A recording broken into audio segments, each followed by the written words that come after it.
Shalom, Assalamualaikum warahmatullahi wabarakatuh. Perkenalkan, nama saya Okria Lorero dengan NIM 210901601031. Di sini saya akan membahas terkait optimalisasi marketing mix untuk meningkatkan kinerja penjualan kacang disco dari UMKM Ratu Ngemil. Pertama, kita membahas terkait marketing mix. Marketing mix juga dikenal sebagai bauran pemasaran, adalah strategi pemasaran yang terdiri dari beberapa komponen yang saling terkait yang digunakan oleh bisnis untuk mencapai tujuan pemasarannya. Target pasar menerima tanggapan yang diinginkan setelah komponen ini digabungkan dan dikendalikan. Banyak orang menggambarkan bauran pemasaran sebagai alat yang dimiliki perusahaan untuk mempengaruhi pasar. Yang selanjutnya yaitu manfaat marketing mix.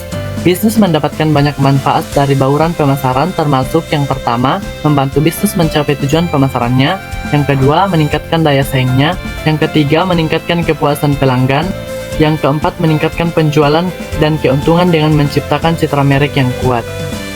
Manajemen pemasaran yang strategis diperlukan sebagai tanggapan atas perkembangan pesat barang dan jasa, serta variasi produk di dunia pemasaran.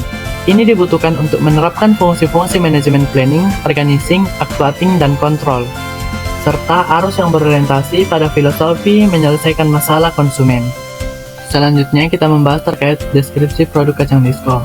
Kacang disco merupakan jajanan tradisional Indonesia yang dikenal luas karena rasanya yang asin dan teksturnya yang sangat renyah. Produk ini menjadi pilihan favorit banyak orang untuk berbagai aktivitas, baik bersantai di rumah, berkumpul bersama teman, atau memanjakan diri di acara-acara khusus. Kacang disco menggunakan bahan alami tanpa pengawet buatan dan dibuat secara higienis untuk memastikan kualitas terbaik. Manfaat kacang disco adalah manfaat karena kacang tanahnya yang kaya akan protein, lemak, sehat, dan serat. Karena mengandung kacang tanah, kacang disco tidak disarankan untuk yang alergi kacang. Cemilan ini harus disimpan di tempat yang kering dan sejuk untuk menjaga kualitas dan rasanya.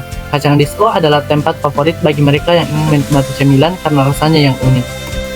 Kelebihan dan kekurangan produk kacang disco Ratu Ngemil. Yang pertama, kelebihan. Kacang disco Ratu Ngemil menawarkan rasa yang manis dan renyah sehingga menjadi pilihan favorit banyak konsumen.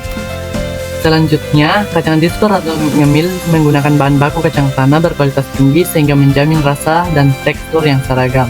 Kacang disco sendiri tersedia dalam berbagai rasa seperti original, manis, dan pedas, yang memberikan konsumen pilihan sesuai selera. Selanjutnya, kekurangan kacang disco Ratu Ngemil. Kekurangannya yaitu harga relatif tinggi jika dibandingkan dengan merek lain. Harga kacang disco Ratu Ngemil mungkin lebih tinggi dan isinya sedikit yang dapat menjadi penghalang bagi konsumen dengan anggaran terbatas. Ketersediaan terbatas di beberapa daerah meskipun distribusi luas, ada beberapa daerah yang mungkin masih sulit mendapatkan produk ini, serta ketergantungan pada kemasan standing pouch plastik dan kurang menarik minat konsumen. Berikutnya terkait penerapan marketing mix pada produk kacang disco Ratu Ngemil. Marketing mix untuk produk kacang disco Ratu Ngemil dengan menggunakan strategi 7P dan perubahan kemasan untuk membuat produk kacang disco Ratu Ngemil siap bersaing di pasar. Produknya yang dibuat dari kacang pilihan berkualitas tinggi dengan berbagai rasa kekinian, dikemas dalam kemasan baru yang menarik dan bermanfaat. Mereka mudah ditemukan karena harga yang kompetitif dan tempat distribusi yang luas di banyak toko dan platform online. Strategi 7P yang perlu digunakan yaitu yang pertama, produk. Untuk memenuhi kebutuhan dan selera pelanggan, produk ini harus menjaga rasa dan tekstur yang renyah, yang sempurna dengan mempertahankan bahan baku kacang berkualitas tinggi, dan proses produksi yang ketat untuk memenuhi berbagai selera dengan berbagai rasa seperti asin, pedas, keju, dan lain-lain. Menyebutkan kemasan yang praktis dan menarik untuk dibawa kemanapun, mencerminkan bahwa produk ini adalah camilan yang sehat dengan banyak protein, serat, dan nutrisi lainnya. Yang kedua, harga. Berdasarkan biaya produksi, keuntungan dan produk ini harus menentukan harga yang kompetitif dan sesuai dengan target pasar, serta menggunakan strategi penetapan harga berdasarkan ukuran kemasan atau varian rasa untuk menarik pelanggan, berikan promosi dan diskon tertentu. Yang ketiga, tempat. Dalam meningkatkan bisnis UMKM ini perlu untuk membangun jaringan distribusi yang luas ke supermarket, minimarket, toko retail, dan outlet modern lainnya. Untuk memperluas jangkauan pasar, pelajari peluang penjualan online melalui platform e-commerce dan belanja online, serta mengubah barang di pusat perbelanjaan, kantor, sekolah, dan tempat umum lainnya. Selanjutnya, promosi. Untuk meningkatkan kesadaran merek, lakukan kampanye pemasaran melalui media sosial, iklan online, dan influencer marketing.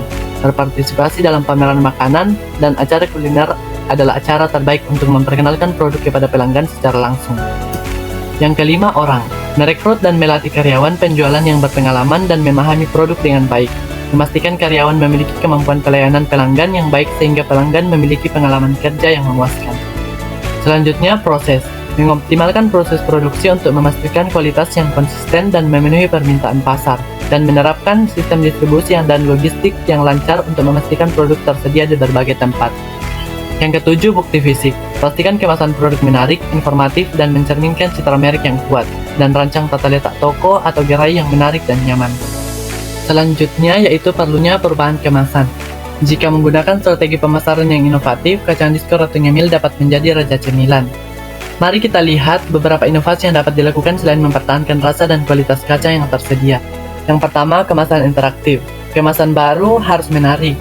Coba bungkus yang dapat digunakan sebagai wadah setelah dibuka, atau coba bungkus dengan permainan atau kuis yang memberikan hadiah. Yang kedua, konten media sosial yang menarik. Bisnis yang dipromosikan di media sosial tidak harus melulu berisi iklan, serta harus menghasilkan konten yang menghibur, seperti tantangan untuk makan kacang diskon tercepat untuk ulasan tentang pendapatan pelanggan. Pekerjaan dengan influencer yang sesuai dengan target pasar. Demikian materi terkait analisis marketing pada produk kacang diskon atau ngemil. Sekian dan terima kasih. Shalom, Assalamualaikum warahmatullahi wabarakatuh.